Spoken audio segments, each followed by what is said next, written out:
Hello, and welcome to the Introduction to Needles 5, Part 4. My name is Brian Billig, and in this video, we'll be covering some improvements we've made to Needles Messages and Needles Calendar. Now, Messages and Calendar and Needles are interesting, because some firms rely heavily on these features, and some honestly don't use them at all. There's no right or wrong answer here, only what is the best fit for your firm. Both Needles Messages and Calendar predate the concept of email and most certainly predate Microsoft Outlook. If your firm uses either of these areas of the program, then this video is for you. Let's start with Messages. Like I showed you in the previous video, you can always see if you have new messages and access your mailbox from this envelope icon in the top right-hand corner of the screen. You can also access your messages by going to the Home ribbon and clicking on the Messages button. You'll notice that we have a completely new layout here, but it should also be very familiar. On the left-hand side, you have a list of all your folders. This now includes your regular inbox, sent items and deleted items, as well as archived items. This gives you a simple way to see any messages you've sent or deleted, as well as jump to an easily accessible archive folder for those messages you want to hold on to, but don't want cluttering up your inbox. This top box is a list of all the messages currently in your inbox. Bolded items indicate unread messages. You can click a message once to see its information in the header box here in the middle, and the body of the message in the preview pane at the bottom. If you prefer that to be side by side instead of over under, you can change that here in the ribbon bar or turn off the preview pane entirely to see just a list of messages like the old version of Needles. You can double click on any of the messages to open them up in a new window. If you're looking for any options on how to handle a message, you'll notice that a Messages specific tab has shown up in the ribbon bar. This has all sorts of options like moving a message, marking as read or unread, replying, forwarding, posting to a case, and more. If you need to access another user's messages inbox and have the necessary security level, you can click this drop down here and select any other inbox to view. To send a new message, just click New Message right here in the ribbon bar. Start typing the username of who you want to send the message to, or click this drop down right here to see a list of all staff. If this is a message on behalf of a caller, you can search the database for them and check the appropriate boxes. If this message is in regards to a specific case, you can search for that case in these boxes by case number, name, or alternate case number.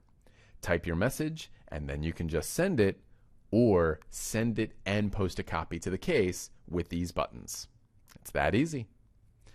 You also have some message options while in a case. Let's open up a file, and then go to the Case tab in the ribbon bar. Here you'll see the Send Message from Case button. This will let you send a colleague a message regarding this case with all the appropriate fields and links automatically filled in for you. Okay, that's enough on messages. Let's switch to Calendar. Your Needles Calendar is accessible from the Home tab on the ribbon bar or by double-clicking Appointments on the Needles Today screen. This will take you to the classic day view, showing all your appointments for the day. In the Calendar tab in the ribbon bar, you'll notice options for the classic work week, week, and month views. Now, the sample calendar is probably a little more open than yours is, but you'll notice a fifth view option called Timeline View. I really like this one. Check this out. Timeline View is a horizontal representation of your calendar. As I use my mouse wheel here, you can see that we move forward and backward in time, and the dates being displayed on the mini calendar on the right also snake back and forth. This isn't particularly helpful on its own, but watch what happens when I start adding other staff's calendars. I can now see 4 different calendars on one screen. This is especially helpful when trying to schedule a meeting amongst multiple staff. No more going back and forth between individual calendars or endless emails proposing and declining time slots. Now you can see it all at once and find a window that works for everyone. Now, let's open up a specific appointment. You'll see two sets of standard fields here. Up top is the normal calendar functionality, dates, times, recurring options, reminders, the ability to mark an appointment as private so only you can see the purpose of that meeting, and options on how to categorize that block of time. Below that is all the Needles-specific information, which staff are attending, if this meeting is regarding a particular case, jurisdiction and category, etc. Okay, one last point on calendar. If you or someone in your office is just more comfortable with the old school paper version, there are several printing options. On the far right of the calendar ribbon, you'll see the print button. There's a drop-down here with several choices, including the classic Needles Tri-Fold View report. All right, that'll do it for messages and calendar. With the next video, we're really going to dive in. Buckle up, because it's time for the new Needles report library. If you have any questions about anything you've seen, you know where to go. Our website, needles.com.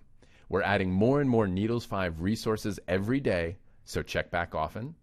And as always, thanks for your time.